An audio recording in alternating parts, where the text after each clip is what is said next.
All right, and welcome back to What Do You Believe?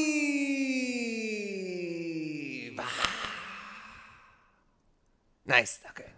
So today I have Mr. Iman Jordan. Yeah. And let him do it.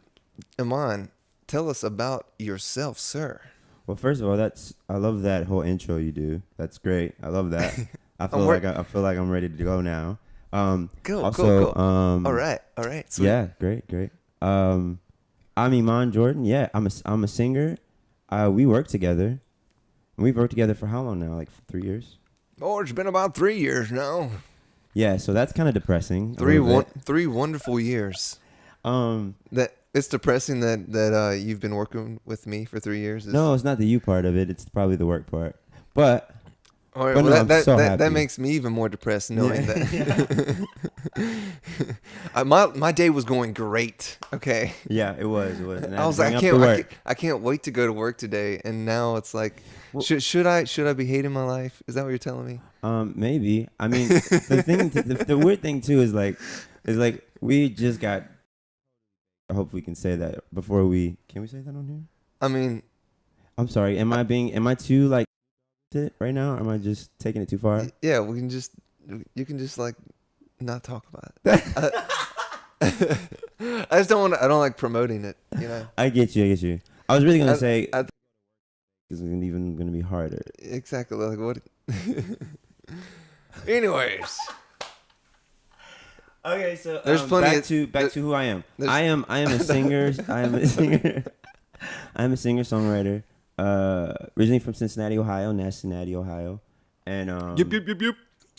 Yeah, I've been out in LA for a while, just doing the music thing, and it's been a crazy ride. Sometimes I'm making a nice amount of money for a year, and sometimes I'm not, and I find myself trying to figure out how to make some money, and so I'm out there hustling and catering, and I actually really do love the job. I mean, maybe not the job, but like I love the people that I work with, because it's like I meet and talk to people that I may not normally have ever interacted with or crossed paths with, and like me. I think that's great. Yeah, for sure. Like we've had some epic conversations while at work about life in general. Mm-hmm. And I think that's totally why you're here right now, because we have such good conversations and our paths crossed. Yes.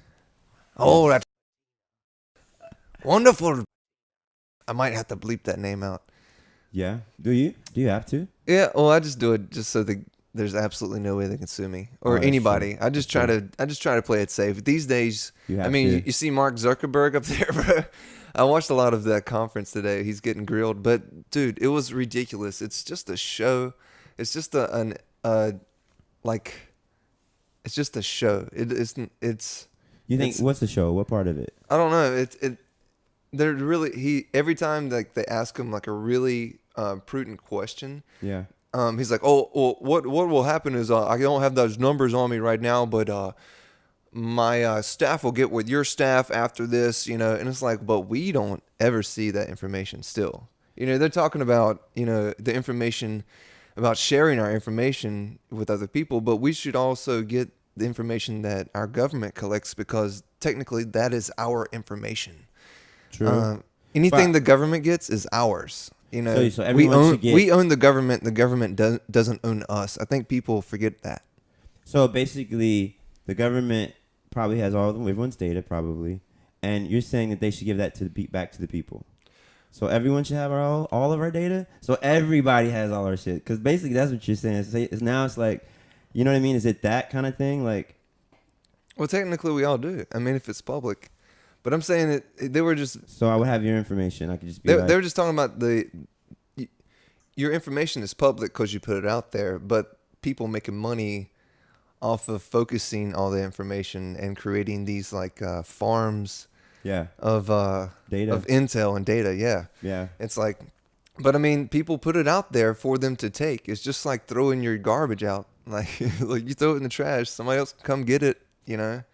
It's like take care of what you throw away. But I don't even know if they even throw it away. They purposely sell that stuff. Oh, of course. At the highest. Like Yeah, it's like they make billions. it's funny how data is like the new currency. Yeah, I thought it was Bitcoin. Yeah. Dude, have you seen that Bitcoin that it says Bitcoin explained? I gotta send it to you, and it goes back to when gold was being implemented into as a currency, and like it just makes a joke about that. I need to find it. Look on YouTube. It's on YouTube somewhere. Wow. It's called Bitcoin Explained. So it's basically likening it to a primitive way of we assess gold as having value. Yeah, it's like paralleling. Paralleling. That's Good a lot God. of L's. If you think about it, how many L's is in that word? I need to do my tongue twisters. Jesus. Rubber baby buggy bumpers. Anyways, so it's parallel. I still can't say it. I wouldn't So they're running parallel. I was about to There say, we just go. stay away from I could the say word. I could say parallel, but I can't say paralleling. Paralleling. So they're running a parallel between the idea of when gold was starting to be implemented, and people were like, oh yeah, what? Yeah. So you're telling me about this stuff you pull out of the ground is actually going to buy me a chicken? You know what I mean? Like, Yeah. I can't eat gold. You know. Yeah. So But it's like still kind of like, why gold? well, because gold lasts forever, and it doesn't degrade, and it's very malleable, and you can keep information on gold, and that can last forever. I think that's what. So that's like so gold is like the best like natural resource in terms of like a metal. Is that what you're Yeah, saying? because the most important thing, well, other than love is the ultimate, but is knowledge. Knowledge is right under love, because you got to know what to do with that love, with that knowledge, right? Yeah. You gotta. Without that knowledge, you're just evil. I mean, without love, you're just evil. Yeah. True. But so the only good thing about the only like pertinent thing about knowledge is that it has to be passed down to be built upon. You know what I mean? You have to stand on the shoulders of giants, as some would say it. But gold, like you can write information in gold, and since it never degrades and never withers, like that information can last forever. So I mean, And it's inscribed where nobody can change it or alter. Like right now, we went from written word where you would have a physical document, and then now people can go and scrub stuff from like 4 years ago. yeah. And they could totally change what articles said, and what positions like some senators might have had on something, or some celebrities might have said. They could totally scrub everything, and they can change your face on stuff. You know, they can do anything they want to now. You know. Yeah, they can. And it's like back in the day, you couldn't do it. Yeah. Because you etched in it and it was there. You know what I mean? I mean, you could destroy it, melt it down, but as long as it was controlled within that. But why do we still use it though? Because I mean, no one's etching in gold right now. Like. All right, so that next thing is everybody uses gold every single day, and it's your phone. Is our technology, the connections to it, like the most its least resistant metal is gold.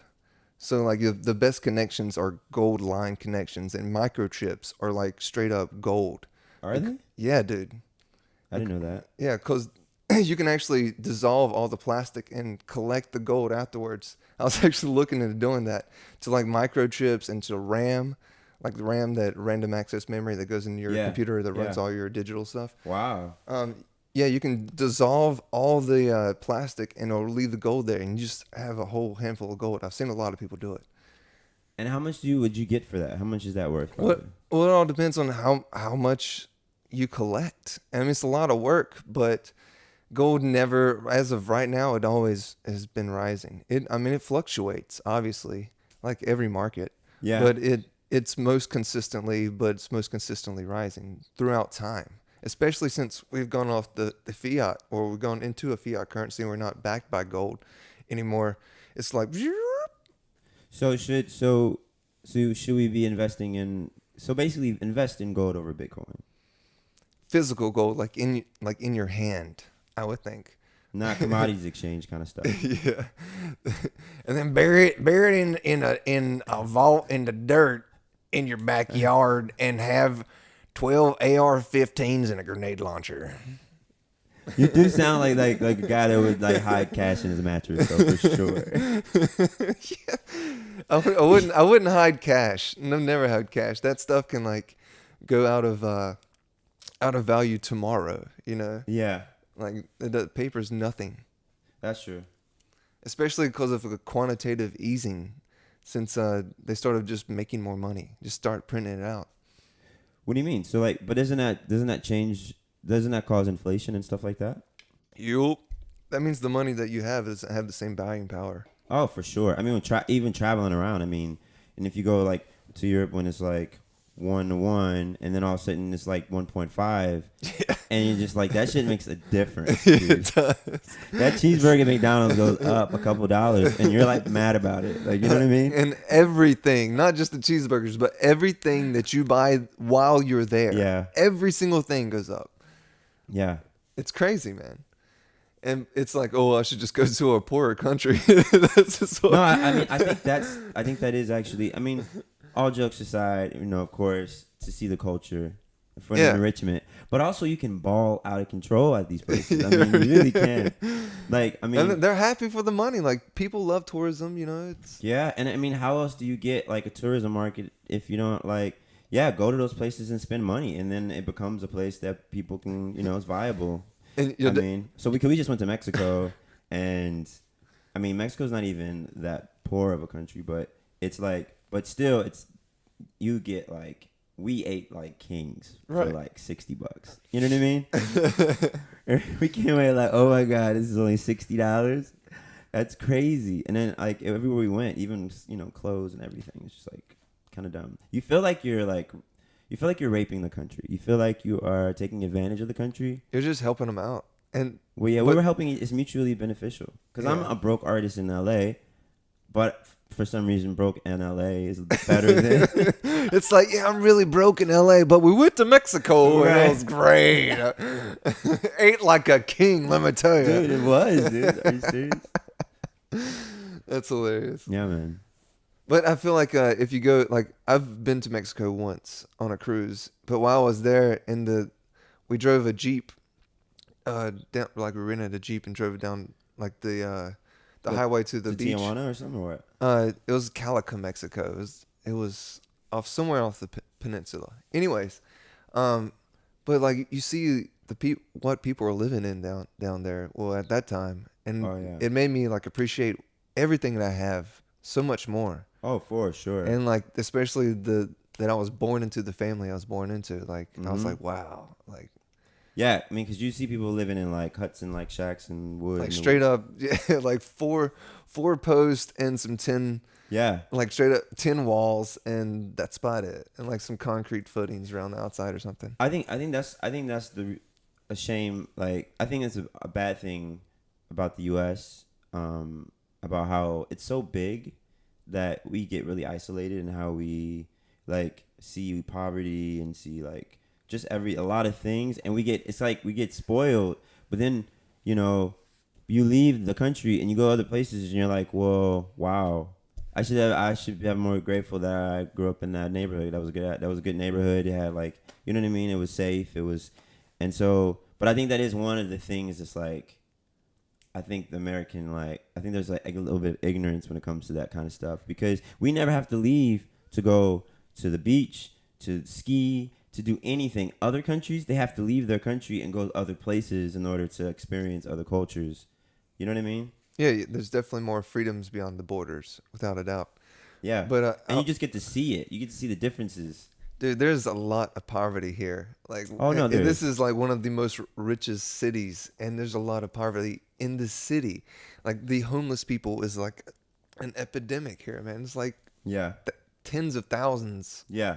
Of people that just are living on the street, or living in parks. I've always heard this, and I haven't fact checked this, but I've heard that a lot of the homeless problem is specifically a California problem because Ronald Reagan closed a lot of the insane asylums and mental institutions. There are and those stuff like that. There are definitely a mental like the hospitals. Yeah, like I feel like insane asylum is like a very like prehistoric, like the guillotine. You know what I mean? It's like a dungeon and shit. No, I don't mean that. But I mean, like but it was where it's better. Where would you rather have somebody in a gutter, like with a bottle, and them urinating all over themselves, and be crazy and like asking you for money, or would you rather have them in a situation where they are in a are able to be taken care of and make sure they don't hurt themselves or anybody else? right. Yeah, I understand it comes to a situation where it's kind of like prison, like a padded prison. But I think Ronald Reagan just didn't want to pay for it. I think that was it. Yeah, I totally know. Yeah. I know what you're saying as far as that. But yeah, a lot of states have shipped their homeless people here as well, because it's actually one of the greatest places to stay because of weather. And sure. you will never die from freezing to death at night here. And it's like, oh, I mean, so many people. There's a lot of homeless people in Santa Monica. I mean, you wake up in the morning, you're on the Santa Monica beach. I mean, a lot of people consider that paradise and would pay hundreds of millions of dollars to have that situation. And these people have it for free every single day. I mean, I live downtown, so I'm fully. I mean, I literally live like a street over from Skid Row. Like there are Skid Row buildings on my street, and it's like, and it's kind of crazy because I remember some years back, and it was a lot worse, maybe like 6 years ago. But I was thinking like, oh, I can never live down there. But now, you kind of get to know. It's like a community. Like you know the like local homeless person, like people. You know the ones that get on your nerves, the ones that don't. You know, and like it's kind of interesting. It's just like a very. They all have different personalities, like personalities that I would be like, wow, I've never met anyone like you before in my entire life. For sure. Like we have this one lady who like she wraps herself in like blankets, and she just walks around the street and just kind of like just walks around the street. But all her blankets are brand new every time. And they're new or they're clean. So I feel like she has clothes, and I'm like, and so sometimes I'm like, okay. I feel like you should go put some pants on. Come on, like I know. All right. So she's naked under the blankets. She's naked under. All the right, blanket. you missed. Oh yeah, she's you just said she had blankets. You didn't say that she was naked under that. Yes, she is fully butt ass naked. Okay, now that opens a whole new vision in my mind. Okay. All right, so you got a naked lady walking around with brand new blankets. So you feel like she can afford clothing. I mean, she has a home because she has the blankets are somewhere. Then yeah. So sometimes I wonder. I'm like, well, has it made me more like empathetic or sympathetic, or has it made me more like cold hearted sometimes? Because for some reason, like maybe in her case, and I know she's probably going through this, probably mental issues and all that kind of stuff. Like in her case, I kind of lost empathy, like, cause I'm like, I see you every day here, and it's a different comforter, and you flashed. What's the story, lady? You flashed us a couple times, and I need you to put some clothes on, and I know you do. I know you have some clothes, so yeah. They give those out for free, for sure. All those blankets, really? No, clothes. Like clothes. Yeah, you can get some clothes for free. Yeah, without a doubt. They have shelters that give them out for free here, without a doubt. You're like, I got this from my... I mean, I got some really good... I did get some really good stuff from Goodwill's here. It's crazy. Everything... It's like... If you don't believe in the trickle-down effect, you go down to the good old... That's like Bill... You sound like Bill Cosby. You got some pudding there. Trickle down. You know, what do they call it? The Goodwill. You go down to the Goodwill here. And, man, there's like... I got some really... expensive pants, like $200 a pair of pants. Yeah, that nobody would ever give away. Where back when I was from, you know. Yeah. They would, but people are so rich here. They're just like, oh, I just got fat. I just threw them away. I love me some trickle down, like, you know what I mean? Dude, trickle down pants that are like jackets. And you're like in the good one. You're like, what? This is amazing. Don't you feel like when you find clothes at like thrift stores that it's like a cosmic like. It's like this was meant for me. Yeah, I came in today just to find this. I do feel that way. Don't you? Because like if you go into like a Gap or you go into like a chain store, it's like, oh, well, there's like a million of these, and I probably would have found you somewhere. But like this is like a one of a kind moment. You happen to fit. You know what I mean? Isn't that, and it's cheaper? Isn't that more of a better of experience? Wouldn't you Oh think? yeah. Oh, something is and it's cheaper. Even though I go to Wasteland so a lot because What's Wasteland? I like a curated thrift store. You know what I mean? Oh, I don't want to look through a whole bunch of stuff. I want to look through a little bit, so you do pay a little bit more. So California is definitely the place for expensive ass thrift stores. Yeah, I have this dude that I know. I did a video for him. He's actually a singer too, songwriter. He was entering this contest and he needed it for me to shoot a video, and he lived in this freaking crazy house and freaking like was loaded, bro. I was like, dude, where did all this come from? He's like, oh, I have this shop where all these rich people just give stuff away, and that like they say on like Craigslist, like, oh, yeah, I'm giving away this dresser for free. Yeah. So he just goes and picks it up, takes it to a shop, throws a freaking, well, he cleans it off, of course. Yeah. And throws a sticker on it. Yeah. It says $300. And it's like, you got $300 profit right there. Bam. Dude, that's how. You I was like, my friend too I was like, that. Holy crap. And I was like, I should do that, but I have no way of keeping all the kind of stuff he keeps. Yeah. And he's been doing it for years like and years and years. Yeah. Like he's been doing it for a while. He's a hustler. He's a smart, like, hustler and like mofo. But I was like, dude, like and that's another like thing where there's rich people just don't care. Just throw out like anything. Like, oh, we wanted to change the color scheme on our washer and dryer. Yeah. Here's from 3 years ago. Here's a come pick it up if you want it. It's crazy. It's excess, man. It's just excess. Yeah. Do you want to be, how rich do you want to be? I want to be rich enough that I can make sure that my parents, never have to go to a nursing home ever. Right. Okay. And like they can have a stay-at-home nurse. Yep. And I can do the same when I get that age, and not have to worry about my children having to worry about me providing that. Yeah. And that's about it. I think I just want to be taken care of. That's it. Yeah. I mean, that's beautiful. I think that's great. I mean, because right now my mom, she moved back to Cincinnati. I'm from Cincinnati, Ohio, and she moved back to Cincinnati to take care of my grandmother who had a stroke. And so, but the kind of stroke my grandmother had, she can't use the right side of her body. So she's like a 2-person assist. So it's like there was no way to take her home to do it. So they had to put her in more of an assisted living, which it actually is, the one she's in is like a really nice one. But gotcha. It's still, she has like her own little apartment or whatever. But it's still like my mom is the guilt of like she grew up. You take care of your elders, like without a doubt, in the house. Like you don't have them strangers coming in just trying to take care of somebody, So it is definitely a stress, But that is expensive, and it's super expensive. It's like you have to be a wealthy person to be able to afford that. Yeah, like without a doubt, without having to put the older I get, I'm like, what's going to freaking happen to these generations coming up, man? Like, but okay, it's going to be like institutionalized, like senior citizens, like like residences, like crazy. But way worse than this. But I still feel. But here's the thing. Okay, so you care about that, but then when we talk about healthcare system issues, then it's like, I'm trying to figure out where that same level of you see what I'm saying of altruism, compassion. Yes, compassion. Compassion. Like how do you? Because okay, let's make this clear. So, are you for a universal healthcare system?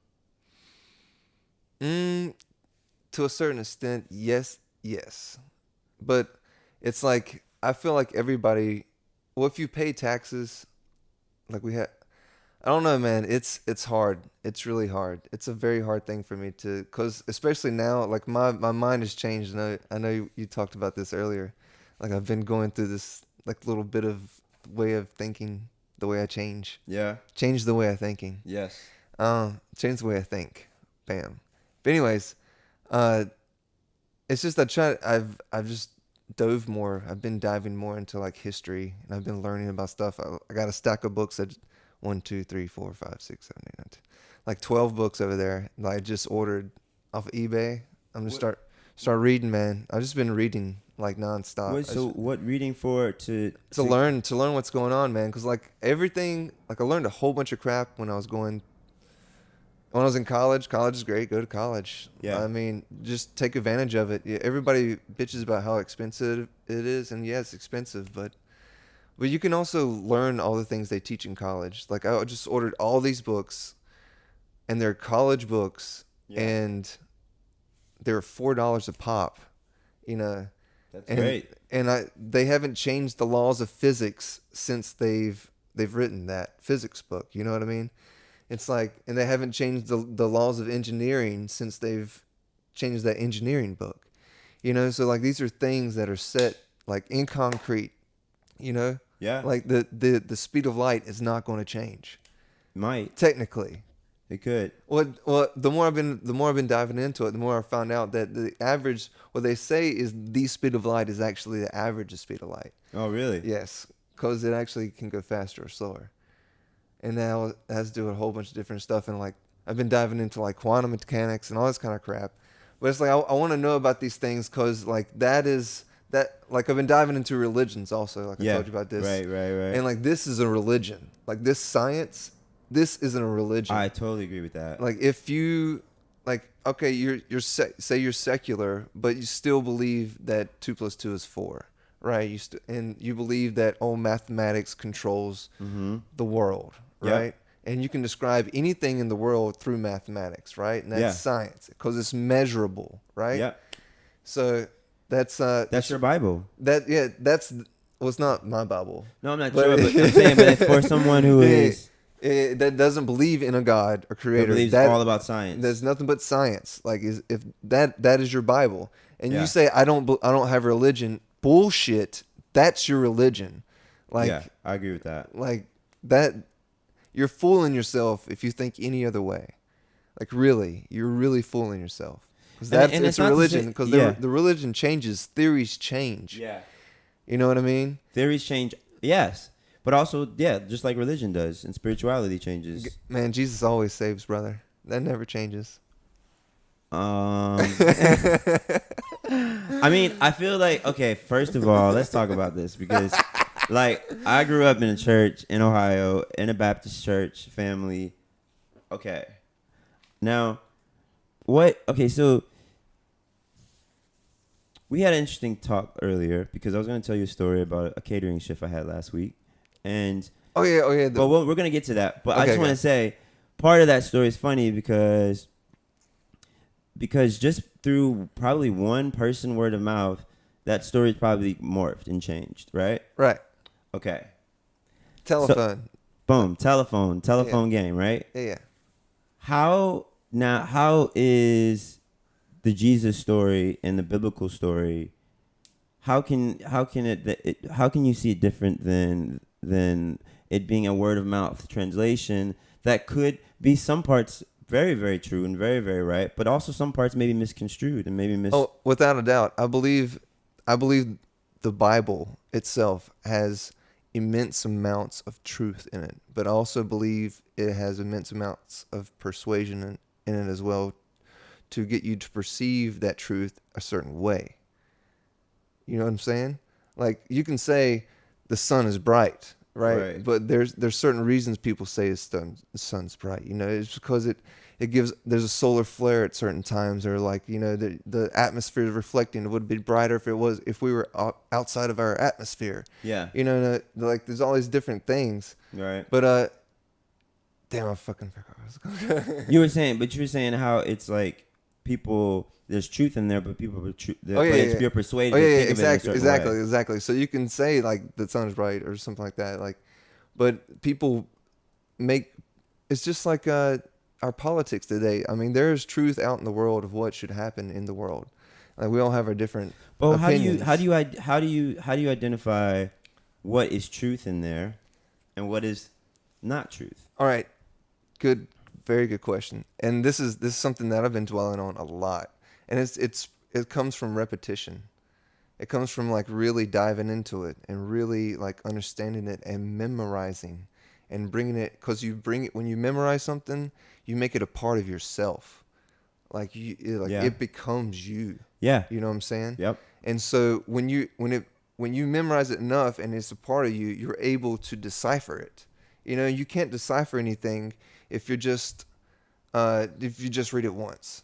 Like, you know, any book that's ever been written has way more. It's like when you watch a movie and you see it a few more times, you see more stuff in it. Exactly. You pull so many more things out of it. True. And that's how I feel like everything in this world is. And I feel like any artist that makes anything has that to their art. Yeah. You know, as an artist. Yeah. Myself. You know, like true. there's so many things that I've put in my stuff that have hit me at a certain place that I don't know if it will reach somebody one day, but it might. Might, yeah. You know? Yeah. But I feel like that there is that truth out there, but there are things in there to make you believe you should think this certain way about that truth. You know? It's propaganda. And I believe there is propaganda with the truth, and it's mixed in. But it takes you having to like dive into it and seeing and really understanding and actually know what it says to know what is true and what is not. So when you say Jesus saves, though, right? Yes. Okay, so saves from what? All right, Jesus to me, Jesus is your ultimate, like, from what I've learned. Now, this is my opinion. Not saying that everybody in the world should feel this way, but it'd be great if you did. So my dad would be happy. Yeah. But like, he's the ultimate key of freedom. And an easy way for me to illustrate that is on your television right now, on every single mainstream company that's putting out products like entertainment. You can make fun of Christianity, right? If you make fun of Hebrews, you're anti-Semite. If you make fun of Islam, if you draw Muhammad, you can be killed, bro. By the Muslims. By Muslims, and they will come after you, bro. Yeah. And then you can look into it, like South Park and also Family Guy have had issues about, we want to show Muhammad like in our episodes, and they didn't do it because they know that there's power. There is power behind those people that are saying, you will not criticize our leader. And Christianity, anybody can criticize them. And you know what? That's freedom. Anybody can criticize them. That means there's absolute freedom to say whatever you want to say. And that's what living is all about, to be able to express who you are, even if you have like contradicting ideals, like to be able to say it. But if I say, if I say something wrong about Islam, or if I say something wrong about Judaism, which I think they're both wonderful, awesome religions, because I've dove definitely deep into both of them. I have the Quran and the freaking Torah over there on my my shelf. Like, used the right way, they can change your life and make you a better person and make your life so much better, right? But there's also propaganda mixed in with that truth. In all the books, in the Bible, in the Torah, in the Quran, you have truth mixed with propaganda. And and you really don't know what it's about until you read it. Like, people are just making assumptions based on what other people have told them. Like a preacher, it's like, yes, like my dad's a preacher, but my dad's concept of preaching is he is to lead. You know, you can't make he's to lead you to the water, but he can't make you drink. You know, you can lead a horse to water, but he can't make you drink it. You know. Yeah. And it's not his responsibility to save your soul. It's his responsibility to guide you to ways to save your soul. But it comes up to you to choose to save your soul. Like, you have to make the choice to save your soul. He can't do it for you. No, and I agree with that. But the idea of saving okay, I do the idea of the key to freedom, right?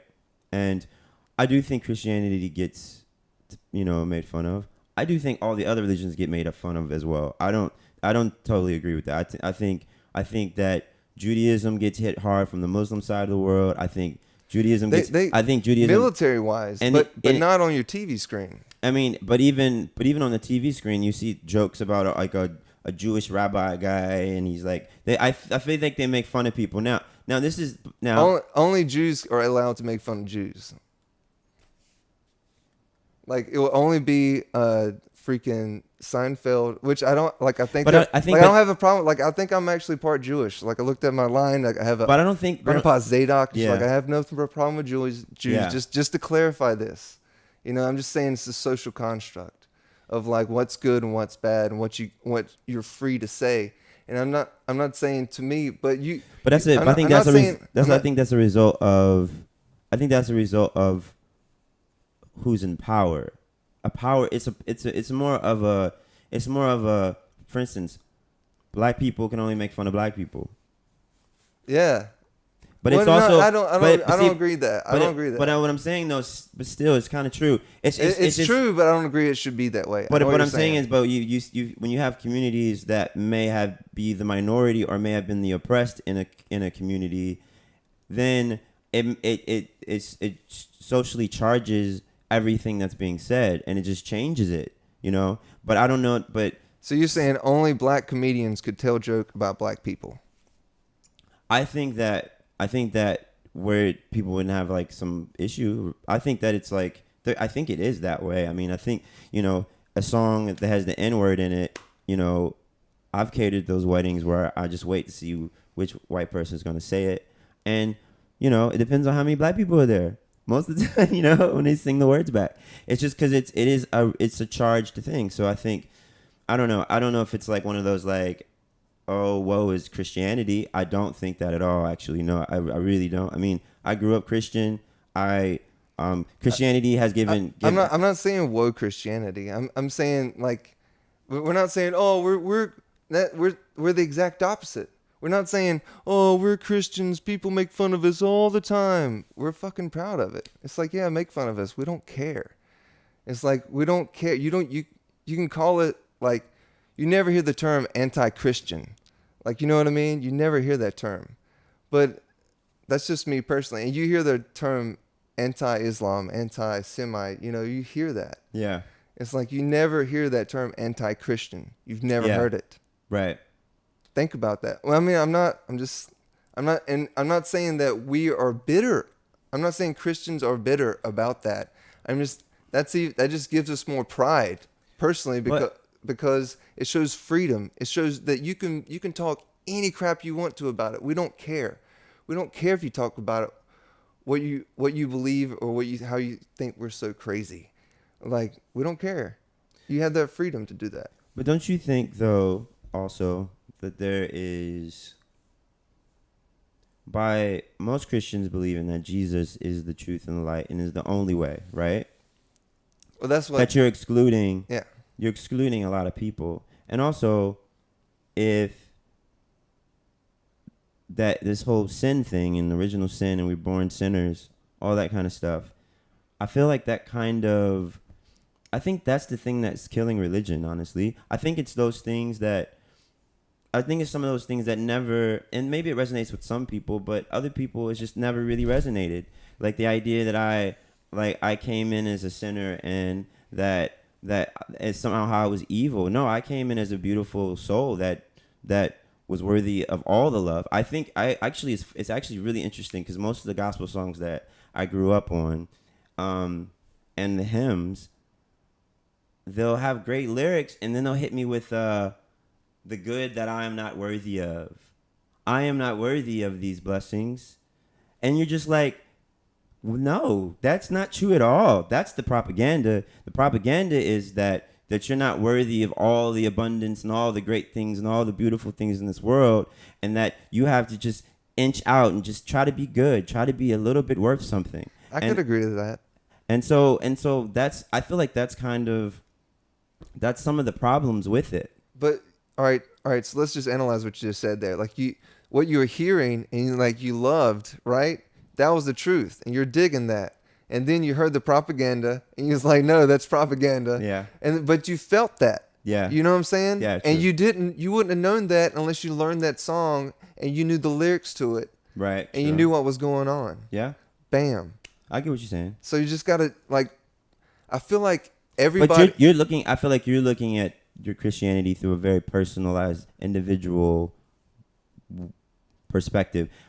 That Okay. what you're saying right there makes me feel like you're looking at it from a not. Well, I'm it's indoctrinated, but I am looking. I'm going to perceive this, but the way it resonates with my spirit, and I think that's a very. I'm all for that for sure. You know. Okay. Cool. Yeah. Yes. This is how people come together. I was listening. I'm just listening. Yeah, we've been because also there's something I wanted to touch on real fast too. Yeah. And while we're talking about this, because the propaganda stuff, all right, it's like a man shall not lie with the man, right? Mm-hmm. All right, and I know that's a lot of people have a problem with that, right? Yeah. So this is this is my thing. Do you think? Mm-hmm. Hold on. Okay. All right. So you're a gay man living in Los Angeles with a boyfriend, right? Yes. All right. Do you think you were born gay, or do you think it was your choice to be gay? Okay, I'm kind of more controversial on this issue.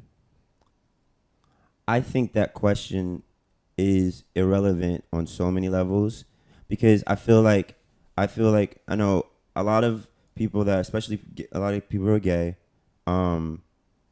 they hold the idea I was born gay as the thing that proves, and this is going to be controversial, but proves their worthiness or them being gay now. And I don't think that it matters if you were born gay or if you became gay later. The idea that it's wrong in the first place is the part that bothers me. I don't feel like I have to say I was born gay to legitimize my gayness, you know? And so that's the thing that I kind of like, was I born gay? I don't know. I think so. Do I think my soul came here with the intention of me being different than other people? Yes.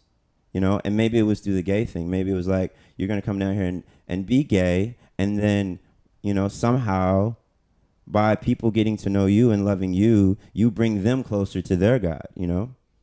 And so yeah, I don't really care about that argument as much because I feel like if you were born that way, or if you decided that you wanted to be a different way because it felt good for you then, and all this, you know, then good for you finding what works for you.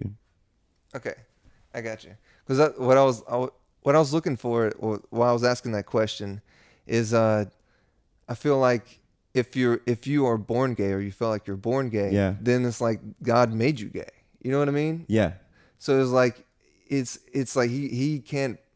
It feels like hypocritical to be born into a life of like a death of what the book would say. You know what I'm saying? Right. So I feel like, well, then if that's the case, I feel like people have to be born gay. Like I feel like.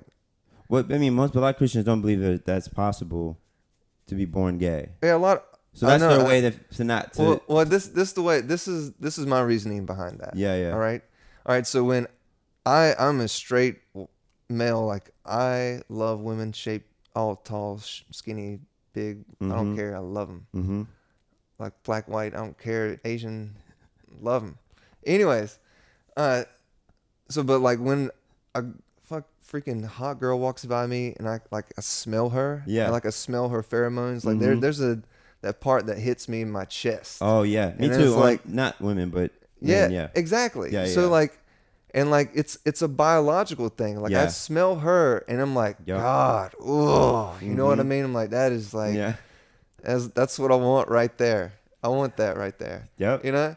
And I feel like, well, if it's a biological science thing, because anything could be measured in science, yeah, you know what I'm saying?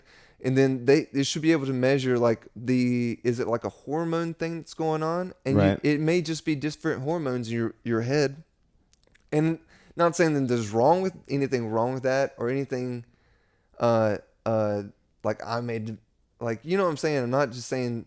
I'm saying it totally. I mean, it could that's- it could totally be fine that you're born that way. You Yeah. know what I mean? There's many. It's part of God's plan, but we've been taught that it's not part of God's plan. Yeah. You know what I'm saying? Like that's what I'm bringing out. It could be propaganda. Yes. You know, as I dive more into it, because there's some countries like, it's a horrible thing to say, like they throw gay people off buildings and shit like this. Yeah. Like they're hateful, horrible people, and it's like if you're born that way, there's no reason you should get that kind of judgment, straight up judgment, death judgment, if it's something you cannot help. Yeah. You know what I mean? Yeah. And if I think it comes down to if it's a biological thing, if you're born that way, they should do studies and find out, like, What about trans? the hormones. Well, that shit, I don't I feel like that's going more toward like the Ronald Reagan thing. Like, I don't know. I feel like anytime you want to cut a piece of your body off, it's like, so like I understand like maybe putting piercings in you, like I could understand that, but like completely, like if you cut off your arm, you're like, hey man, I just want to be the one arm guy. I'd be like, hey man, you need to go see a therapist. Like I'd really have to talk to you about that, you know, or like, hey, I want to cut my ear off today. I'd be like, in mind, I really think you should go talk to a therapist first before you did that. You know, like when you like physically cut something off of your body, I feel like maybe they need to talk to somebody before they take that step, but not saying that isn't a step they shouldn't take, because it's America. You know, people do whatever they want to. The interesting thing though is when you watch those like documentaries and stuff on babies that are born with both sex organs, and then what happens is usually the doctors before would just assign them as female because it was easier to make that assessment and do that.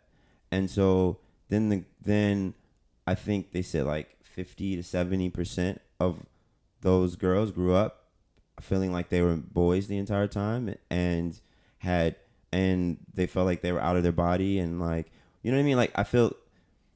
So what I'm trying to say though is that just like there could be. Yeah, but that for those people that should apply to them. You know what I mean? It's like, but there's more than just those people that were born with double sex organs happening. But I feel like it's all like anything that every single thing we experience in our world is a chemical reaction. Exactly. Every single thing. Everything. So what's ever going on in their head is chemicals. That is like either got triggered from like when they were little children, or when they were in their mother's womb, or it might be a genetic thing. There's so many factors. Well, like I'm not. Well, how does the soul manifest itself into a physical being or a thought, or anything physical, which might be a chemical reaction? See, the thing is, to me now, is like, by me, when I accepted myself more, about I got actually let go of anybody having any expectation on what others should do with themselves or their body or whatever. And then I even thought about with the trans issue. I was like, if someone says that my soul, I've felt this way for my entire life, that my soul is the opposite of what I was born with, then maybe God made that too. What if God made that too? Yeah. And if God made those chemical reactions and those complex things happening, because our personalities are just that. It's just a whole bunch of chemicals and things, you know, coming together to make who we are. Exactly. So that'll make the female to male trans. That could create that personality. That could create the homeless lady who wears a comforter around her body and doesn't have any clothes underneath it. But maybe that's her personality and she was made that way. You know what I mean? Baby, I was born this way. Yeah. It's true. So then who am I to say? Like, what am I to say? Next time you should walk out there with a speaker and just blare some Lady Gaga on the top of it. Like, girl, you do it. You do your blanket thing. I think she would drop her blanket, so I wouldn't do that. You now want to see that. But yeah, you should totally like we should have a conversation with her. I guess get her on the next episode. No. No, oh, why not? Why don't you want to talk to her? No, Uh-huh. she's crazy. That's why. She's crazy. But that's good. That's it's deep though. I like the idea. I do love the idea of Christianity changing into being more, into dropping some of the things that were either propaganda or laws of the time. Like, you still live by the laws of like, fucking, Yeah. Well, also, all right. The way I see it as well, 200 BC. I mean, like, do we live in 200 BC? Like, it's like if you're with them, I think to be with another man, you're wasting seed and you're doing something. But like when I do things I when people can't jack off, judge. like they just. I can't judge, man. And I'm saying I have lustful things, and I hang out with some young ladies and young lady. I don't know. I can't say so many. It's a little hard, dude. But I mean, it's like Yeah. if you wear a condom, it's like you're wasting seed there too. You know, totally I actually are. get spermicide one, so I make sure they're dead. It's like I've done. I can't judge. You know what I'm saying? Only God can judge us, y'all. Well, just remember that. Only God can judge you. Also, it's like kind of thing is like, this is another very Christian thing, right? We have sex. Yes, we have sex to procreate. But we have also sex to enjoy it. Right, yeah.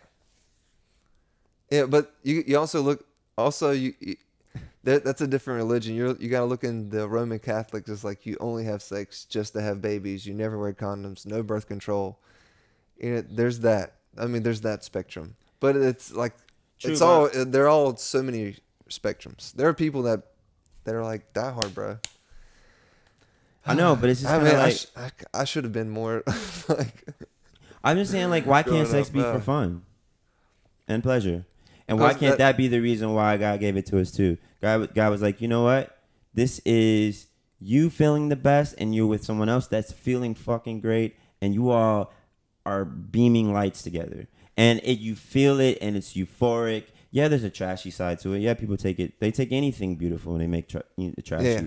But it's like, why can't it be for that? Then if it's that, then it's like, oh, then where the nut goes doesn't matter, Yeah. I got you. Only God can judge, man. That's all I gotta totally say. Like, and I think that's where people, they lose it. They forget. They feel like they feel the truth and they feel like they know the truth, but they don't remember. Like, you have to remember you are no different than anybody else because you sin too, and you just gotta open your mind. Open your mind. Yeah. It's also too is like I'm been really working on the stories I tell myself, because we were taught stories, and even our ego has built stories in our mind, and we've believed them. Because a belief is really just a thought you keep thinking. Like that's really what it is. And my thing is like, what stories have I told myself? Like even in my career, like if God is saying it's abundant, it's well-being, you have whatever your heart desires, but whatever. Well, I know that I'm the one who might be standing in the way. So what stories are standing in the way of those things? And is it a story that, oh, you can't be a gay R&B singer? That just doesn't work. Well, who said that? Like, where did I get that story from? And then maybe it was kind of like bred out of like my environment growing up where I grew up. But the idea, though, is that it's the believing in that story. It's the believing in the story that you're too old to do this, such and such. Or there's so many things. You just like start tearing them away. You're like, wow. It's mainly people's insecurities that they have about themselves that they'll tell you can't do this. That will keep you from doing those things too. Yes. And it's like they actually have no idea what you're capable of. Only you do. Yes. Amen to that. But you should hook up with the gay mafia out here, man. You'll be skyrocketing next. Dude, I've been trying to get their number, man. I'm trying to get for the longest. Who is this gay mafia? Yeah, you ain't heard about the gay mafia, man? I'll send you a video. We'll put a video at the bottom. I'm making my own gay mafia. All right, hey, do you want to go live for a little bit Sure. and wrap it up? Okay, And cool. That way you can have time to get ready and stuff. Well, we gotta go to work right after this. Yeah, we do. Woo! Make that money. Also, we need to. Is there a way I can send? You're not ready to release your songs at all, are you? No. Okay. Well, Iman let me listen here. I'll talk about it up here. I'm gonna do the what do you believe thing again. All right, we're about to go live. Everybody ready? Everybody ready? Hang on to your. Oh, shit. That's what it looks like. Hang on. Yeah. So you're able to talk to people. Hi, yeah. Hi, yeah. I need a remedy. Therapy. Fuck. I need therapy. Remedy might be better. You're trying to get percentages therapy already? might be remedy, you know? Therapy might be my remedy.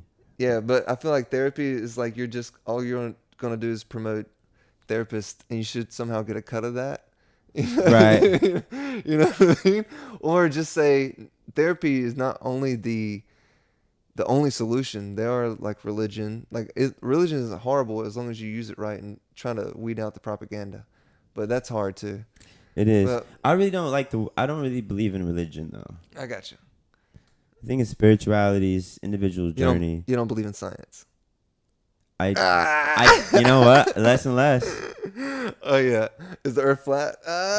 Maybe. All right, here we If go. you believe it is. Yeah, here we go. Ready? 3, 2, 1. All right, so at the beginning, it does like this little thing where it goes, rah, it makes a weird noise, and then it'll go away. And get out of here, demons! Get out there! All right, welcome back to What Do You Believe?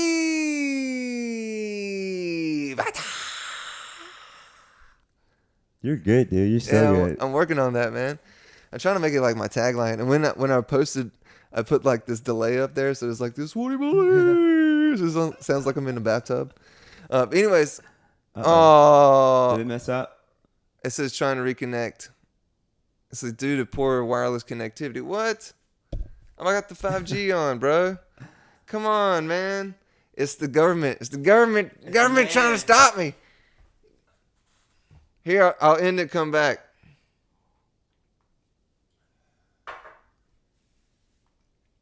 Maybe. Anyways, let's just try. So we don't know if it's connected or not. Hopefully it's recording. It says trying to record on the screen. I hope I'm not just wasting my time. But anyways, I had oh man, I don't want to waste my time. I'm just going to cancel it. Yeah, cancel it. All right, we'll be right back. This is a Facebook Live. Yeah.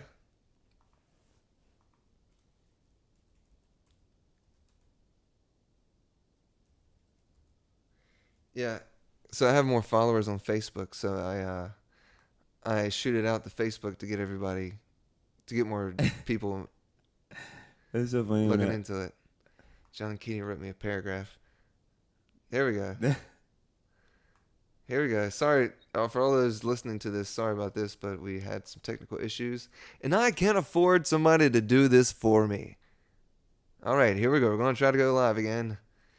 See if they're gonna stop us. It does the little thing again. Get out of here, demons! And welcome back to What Do You Believe?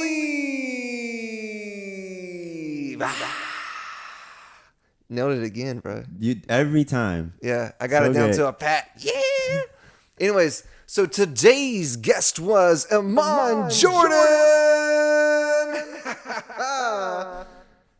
So give the people a little rundown about who you are, Iman. I've known Kyle for about 3 years, and I'm a singer in LA, Los Angeles, singer-songwriter. He's so good. He just Thanks, played 2 songs right before we did this podcast. He played 2 original songs that he's been working on. Yep. And they are chart toppers, my friends.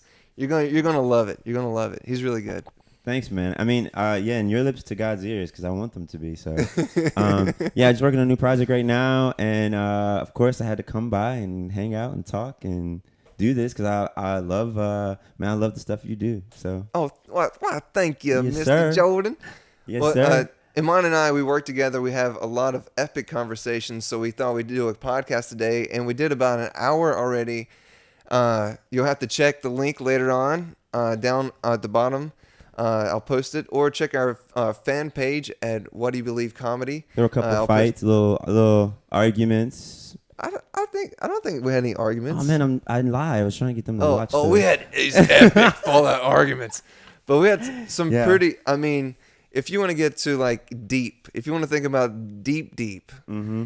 we got deep conversations We today, did. bro. Like we got it in. like Mariana's Trench deep, like deep. Yep. We went deep.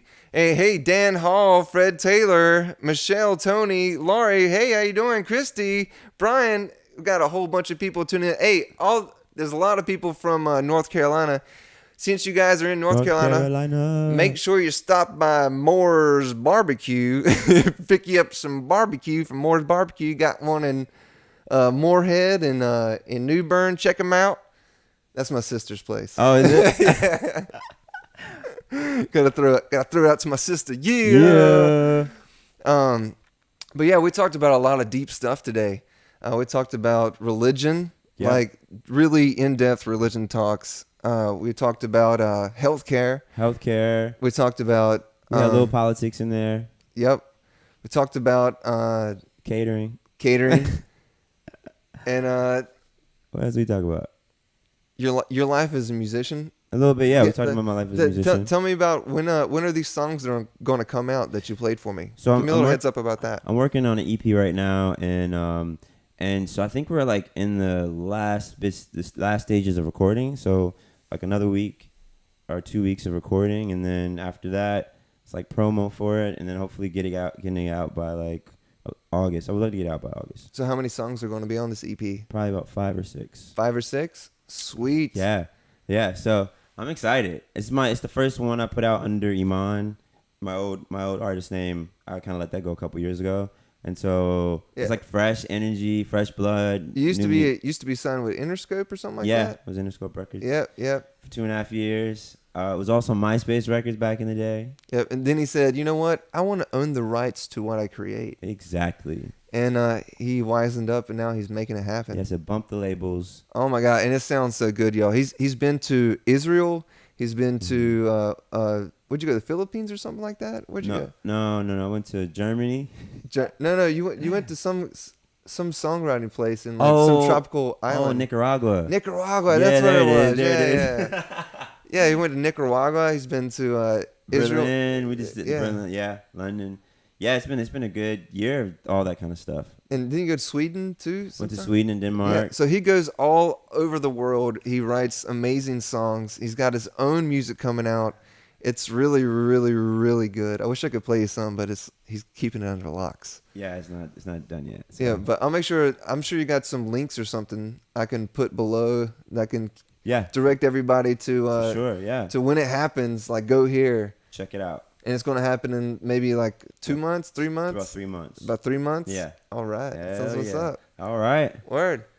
No sound. It says no sound. Oh, man. Oh, well. Maybe that person just didn't have sound. Maybe. I don't know. Well, I hope everybody else had sound. Anyways, y'all check in. Make sure you see the rest of the thing, and take it easy. I hope we got sound. I'm all worried we just been talking with nobody. All right, y'all take it easy. Peace. Bye.